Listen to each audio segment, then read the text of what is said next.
Olá, para a nossa análise aprofundada de hoje, temos um material assim essencial para quem está mirando concursos de peso, né? Como o da Polícia Federal. Com certeza. É o CPC-00, Estrutura Conceitual para Relatório Financeiro.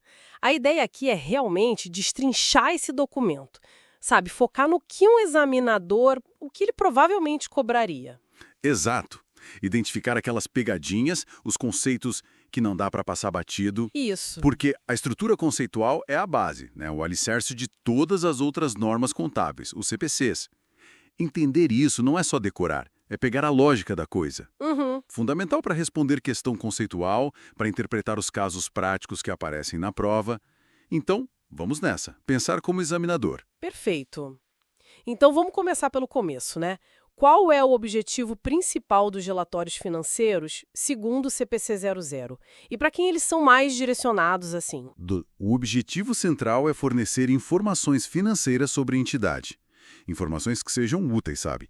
Úteis para quem? Investidores, credores por empréstimo, outros credores, tanto os atuais quanto os potenciais. Ah, ok. A ideia é ajudar essa turma a tomar decisões sobre fornecer recursos para a entidade. Entendi. Decisões tipo comprar, vender ação, manter, conceder empréstimo, essas coisas. Exatamente. E também para avaliar, né, as perspectivas de fluxos de caixa futuros da empresa. E, claro, avaliar como a administração está gerenciando os recursos. E já que tem um ponto que sempre aparece em prova, eu imagino. A natureza dessa estrutura conceitual. Ah, fundamental. E um ponto que o examinador adora explorar. É crucial entender. A estrutura conceitual não é uma norma contábil. Não é um pronunciamento técnico em si. Certo. E assim, nada que está escrito nela se sobrepõe a um CPC específico, ou a uma interpretação, uma ICPC. Ela funciona mais como um guia, um referencial mesmo. Entendi. Um guia. Mas se não é norma, para que serve na prática? Por que é tão importante estudar? Boa pergunta. Ela tem papéis bem definidos. Primeiro, ela orienta o próprio comitê, o CPC, na hora de criar normas que sejam consistentes, que conversem entre si. Uhum. Segundo, ela ajuda as empresas. Sabe quando tem uma situação que nenhuma norma cobre direito? Ou quando a norma dá uma opção? A estrutura conceitual ajuda a desenvolver a política contábil nesses casos. Ah, faz sentido. E terceiro, ajuda todo mundo, quem prepara, quem audita, quem usa, a entender e interpretar as normas que já existem. E, indiretamente, tudo isso ajuda na transparência, na prestação de contas, o tal do accountability, e na eficiência dos mercados. Então, a pegadinha clássica é essa distinção. Guia conceitual versus norma de aplicação direta. Exatamente. Tem que ter isso muito claro. Falando em conceitos base, tem o regime de competência. Por que ele é tão central na contabilidade? O regime de competência é aquele princípio que diz que os efeitos das transações e outros eventos devem ser reconhecidos quando acontecem, no período em que ocorrem. E não necessariamente quando o dinheiro entra ou sai do caixa. Isso. A ideia é que reconhecer no momento do fato gerador dá uma visão melhor, mais fiel do desempenho da empresa naquele período, sabe? E da posição financeira dela também. É mais completo do que olhar só o caixa. Certo. Por isso, a regra geral é: demonstrações contábeis são feitas pelo regime de competência. Mas... Tem exceção, né? Sempre tem. Tem. E essa é clássica, de prova. A demonstração dos fluxos de caixa, a DFC.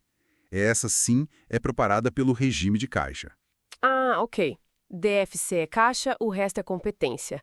Receita e despesa na DRE, por exemplo, seguem a competência. Perfeito. Para concurso, saber a regra e a exceção é ouro.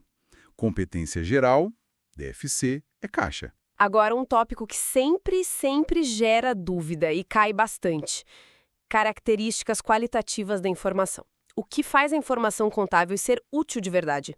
A estrutura organiza isso, né? Organiza, sim, em duas categorias principais: as características qualitativas fundamentais e as de melhoria. Vamos nas fundamentais primeiro. Quais são? São duas, e a informação precisa ter as duas para ser útil: relevância e representação fidedigna.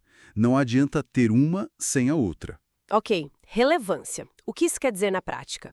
Informação relevante é aquela que faz diferença na decisão do usuário. Simples assim. E para fazer diferença, ela tem que ter valor preditivo. Ajudar a prever o futuro. Isso.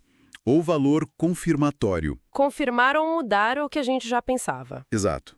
E tem um conceito ligado aí, muito importante, a materialidade. Ah, sim, materialidade. A materialidade é um filtro, sabe? É um aspecto da relevância mais específico daquela entidade. Uma informação é material se a falta dela ou um erro nela pudesse influenciar as decisões dos usuários principais daquela empresa. É relevante em teoria, mas é grande o suficiente para importar aqui? Entendi. E a outra, fundamental. Representação fidedigna. Para ser fidedigna, o que precisa? Precisa ter 3 atributos: ser completa, neutra e livre de erro. Completa, imagino, é ter tudo o que precisa para entender o fenômeno. Neutra, sem viés. Agora, livre de erro? Contabilidade tem tanta estimativa, né? Vida útil, provisão. Como assim livre de erro? Ótima observação. É um ponto que confunde mesmo. Livre de erro não quer dizer perfeição absoluta. Não significa exatidão em tudo. Bom. Significa que não tem erros na descrição do fenômeno e que o processo usado para gerar aquela informação foi aplicado corretamente, sem falhas. Estimativa normal faz parte. Certo. Uma estimativa pode ser fidedigna se a gente deixar claro que é uma estimativa, explicar como chegou nela, se o processo foi bom e sem erros, e se a gente divulgar as incertezas envolvidas. A representação fidedigna busca mostrar a essência econômica, a substância, sobre a forma. Entendi. Não é exatidão, é ausência de erro no processo e descrição adequada. Isso. E um detalhe. Informação complexa não deve ser deixada de fora só por ser difícil, se isso tornar o relatório incompleto ou enganoso, sabe? Faz sentido. E as características de melhoria? Qual a função delas? As de melhoria, elas dão um up, sabe? Melhoram a utilidade da informação que já é relevante e fidedigna. Não são essenciais como as fundamentais, mas ajudam muito. E quais são? São 4. Comparabilidade, verificabilidade, tempestividade e compreensibilidade. Comparabilidade para poder comparar ao longo do tempo e com outras empresas. Exato. Verificabilidade para ter certeza que a informação representa o que diz representar. Alguém independente conseguiria chegar a um resultado parecido? Isso. Tempestividade para a informação chegar a tempo de ser útil para a decisão. Não adianta informação velha. Pois é. E compreensibilidade para que os usuários consigam entender o que está sendo apresentado. Então, para a prova, o ponto é saber na ponta da língua quais são fundamentais, relevância e representação fidedigna e quais são de melhoria, comparabilidade, verificabilidade, tempestividade e compreensibilidade. Bancas como o Sebrasp adoram essa classificação. Com certeza. É questão batida, relativamente simples, mas testa se o candidato está atento aos detalhes. Mudando um pouco de assunto, mas ainda nos fundamentos. A premissa da continuidade operacional.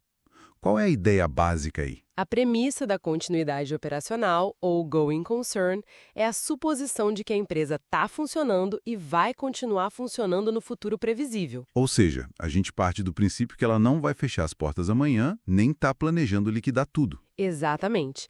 A contabilidade é preparada com base nessa ideia.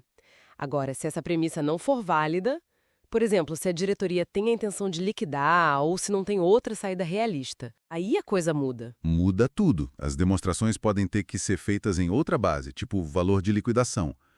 E o mais importante, tem que divulgar isso claramente. Explicar por que a continuidade não se aplica e qual base foi usada. O examinador pode querer testar justamente isso. O que acontece se a premissa falhar? É um ponto importante, sem dúvida. As consequências contábeis e de divulgação. Seguindo, entidade que reporta. O que é isso exatamente? Quem prepara os relatórios. Entidade que reporta é, basicamente, a entidade que tem que preparar relatórios financeiros, seja por obrigação legal, seja por escolha própria. E aí vem um detalhe. Pode ser uma empresa única, claro, mas pode ser só uma parte dela, uma divisão, uma filial, ou pode ser um grupo de empresas, como nas demonstrações consolidadas. E aqui está uma das pegadinhas mais famosas, certo? Certíssimo. E tem que ficar muito ligado nisso. Uma entidade que reporta não precisa ser uma entidade legal. Ah, Não precisa ter CNPJ próprio, personalidade jurídica. não necessariamente. Pensa num consórcio, num fundo de investimento? Eles podem ser entidades que reportam para fins contábeis, mesmo sem serem uma empresa no sentido jurídico estrito. Interessante. E o que define os limites dela, então? As necessidades de informação dos usuários principais. É isso que delimita o que entra ou não no relatório daquela entidade que reporta. Testar essa diferença em entidade que reporta versus entidade legal é muito, muito comum. Foco na necessidade de informação, na substância, faz todo sentido. Agora vamos para os blocos de construção. Os elementos das demonstrações. Quais são eles? A estrutura organiza em 2 grupos. O primeiro, ligado à posição financeira num momento específico. Ativo, passivo e patrimônio líquido. São os elementos do balanço patrimonial. E o segundo grupo, ligado ao desempenho num período. Receitas e despesas, que vão para DRE ou DRA. Perfeito. Começando pelo ativo. Definição formal. Recurso econômico presente, controlado pela entidade, como resultado de eventos passados. 3 partes-chave aí. Recurso econômico, presente, controle, evento passado. O que é um recurso econômico? É um direito que tem o potencial de produzir benefícios econômicos. Esse é o ponto. Potencial. Não precisa ser certeza, nem ter alta probabilidade. Basta possibilidade. Isso. Se o direito existe e, em alguma situação, ele pode gerar caixa ou reduzir saída de caixa de um jeito que não estaria disponível para todo mundo, já tem o potencial. E o controle? Controle é a capacidade presente de direcionar o uso desse recurso e de obter os benefícios que ele gerar, impedindo que outros o façam. Entender esses 3 direitos com potencial de benefício, controle e origem em evento passado é a chave para identificar um ativo. Claríssimo. E o passivo? Qual a definição? Passivo é uma obrigação presente da entidade de transferir um recurso econômico como resultado de eventos passados. Mesma lógica, 3 critérios essenciais também, imagino. Exato. Primeiro, a entidade tem uma obrigação, um dever, uma responsabilidade que ela não tem como evitar na prática. Segundo, a obrigação é de transferir um recurso econômico, ou seja, pode exigir que a empresa pague, entregue bens, preste serviços. Terceiro, é uma obrigação presente que surgiu de eventos passados. A empresa já recebeu o benefício ou já fez a ação que a vinculou àquilo. E sobre essa obrigação, tem um detalhe que sempre pega. Precisa saber para quem se deve. A identidade do credor. Ótimo ponto. E outra mina de ouro para questões. A resposta é não. Não é necessário conhecer a identidade da pessoa ou empresa para quem se deve para que o passivo exista. Sério? Como assim? Pensa numa garantia de produto. A empresa vendeu. Evento passado. Tem obrigação de consertar defeitos, transferir recurso econômico. E não pode evitar isso realisticamente, obrigação presente. Mas, na hora de reconhecer a provisão para garantia, ela não sabe exatamente qual cliente vai reclamar. Ah, entendi. A obrigação existe com o grupo de clientes, mesmo sem saber nomes individuais. Perfeito.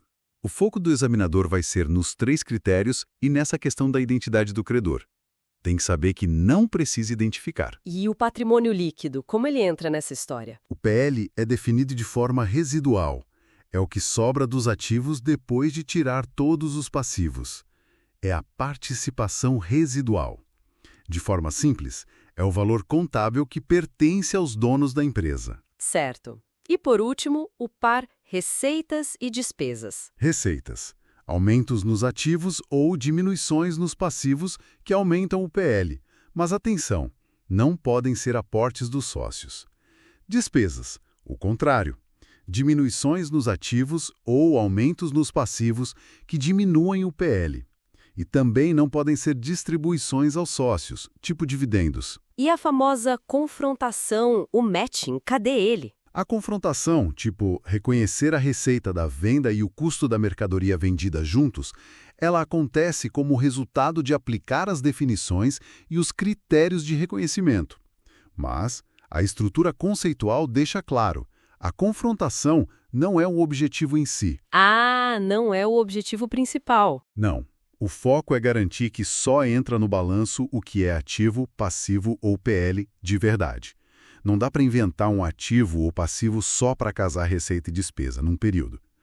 A definição dos elementos vem primeiro. Ok, definimos os elementos. Mas só definir não basta. Quando é que um item, que se encaixa na definição de ativo, por exemplo, realmente entra nas demonstrações? Quais os critérios para reconhecer? O reconhecimento só rola se trouxer informação útil. E para ser útil, já vimos, tem que ser relevante e ter representação fidedigna. São os dois filtros. E como esses filtros funcionam na prática para decidir se reconhece ou não? A relevância pode faltar se, por exemplo, a incerteza sobre a existência do ativo ou passivo for muito grande, ou se a chance de entrar ou sair benefício econômico for muito baixa. Mas cuidado, baixa probabilidade, sozinha, não impede reconhecer. O custo de comprar um ativo pode ser relevante, mesmo se a chance de dar lucro agora for pequena. Entendi. E a representação fidedigna, como a incerteza atrapalha aqui? Ela pode ser comprometida se a incerteza na hora de medir, de dar um valor, for muito alta. Se nenhuma forma de medir der uma estimativa útil, relevante e razoavelmente fidedigna, talvez com boas notas explicativas, aí sim, em casos bem limitados, o item pode não ser reconhecido. E a gente olha não só para o item no balanço, mas para as receitas e despesas que seriam afetadas. E o custo de gerar essa informação também entra na conta, né? Sim, sempre. A restrição do custo está presente. O benefício da informação tem que valer o custo. Para a prova, é vital. Reconhecimento depende de relevância e representação fidedigna. E as incertezas de existência, de fluxo, de medição afetam essa decisão. Uma vez que a gente decide reconhecer, tem que dar um valor. Quais são as bases de mensuração que o CPC 00 traz? Basicamente, duas categorias grandes: custo histórico e valor corrente. Custo histórico. Me dá uma ideia. Custo histórico é medir pelo preço da transação original. O quanto você pagou para comprar ou construir o ativo ou o quanto recebeu quando assumiu o passivo. Esse valor inicial depois é ajustado, né? Por depreciação, amortização, recebimentos, pagamentos, impairment, juros. O custo amortizado é uma forma de aplicar isso. Ok. E a outra categoria, valor corrente? O valor corrente já busca refletir as condições do momento, da data do balanço, usa informações atualizadas. E aí tem algumas bases principais dentro dele. Tem o valor justo. É o preço de mercado para vender um ativo ou transferir um passivo numa transação normal na data da mensuração. É uma visão de mercado, de saída. Tem o valor em uso para ativo e valor de cumprimento para passivo. Esses olham para os fluxos de caixa futuros que a própria empresa espera gerar com o ativo ou gastar para quitar o passivo, trazidos a valor presente. É uma visão da entidade. E tem mais algum? Sim, o custo corrente. É quanto custaria para comprar um ativo igualzinho hoje, ou quanto você receberia para assumir um passivo igual hoje. É tipo o custo de reposição atual. Certo. Com custo histórico, valor justo, valor em uso, custo corrente, como escolher qual usar? Parece complicado. Não é aleatório. A estrutura diz que a escolha depende de qual base vai dar a informação mais útil, ou seja, a melhor combinação de relevância e representação fidedigna, pensando nas características do item e como ele gera caixa para a empresa. Não tem uma base única que sirva para tudo. Cada caso é um caso, então. Exato. A tabela 6.1 no CPC 00 até resume o tipo de informação que cada base fornece.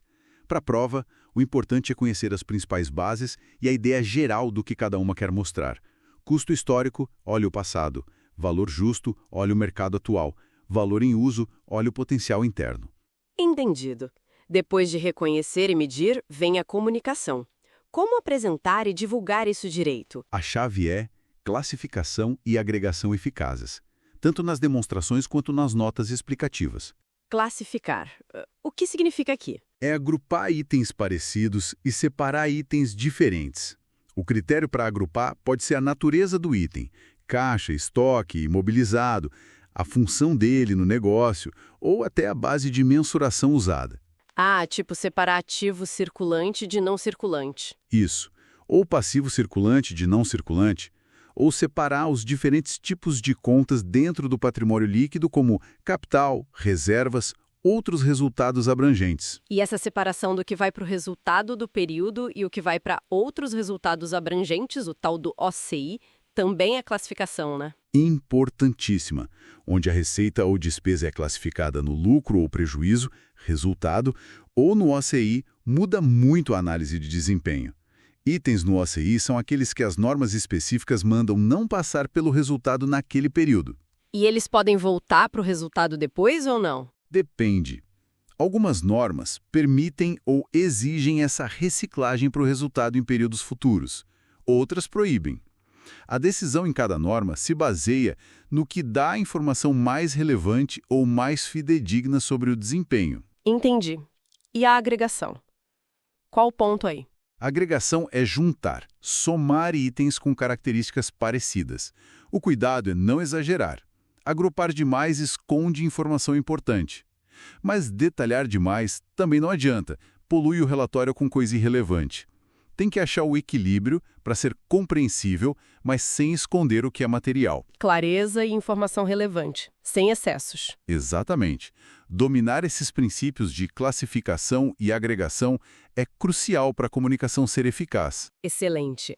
Então, para fechar e focar no que o examinador da PF pode cobrar, entender que o CPC 00 é um guia, não é norma, dominar as características qualitativas, fundamentais versus melhoria, sacar a continuidade operacional, não cair na pegadinha da entidade que reporta versus entidade legal, saber as definições e critérios dos elementos, ativo, passivo, PL, receita, despesa, lembrando que não precisa saber quem é o credor do passivo, entender os critérios de reconhecimento, relevância e representação fidedigna e o papel nas incertezas. Ter uma boa noção das bases de mensuração e os princípios de apresentação e divulgação. Ufa! É isso aí, cobrimos a espinha dorsal conceitual, que é o que mais costuma ser testado mesmo. E para deixar uma pulga atrás da orelha para o pessoal continuar pensando. Manda! A gente viu que bases como valor justo e valor em uso envolvem muita estimativa, muito julgamento, né? Como é que a estrutura conceitual tenta garantir que a representação fidedigna e a comparabilidade não fiquem muito comprometidas por essa subjetividade toda? Boa questão. Pensar em como as divulgações obrigatórias e os critérios para escolher as bases funcionam como um controle pode ajudar a aprofundar o entendimento. Excelente provocação para continuar estudando. Bom, essa foi nossa análise focada nos pontos quentes do CPC 00R2. Esperamos que ajude bastante na preparação de quem nos ouve.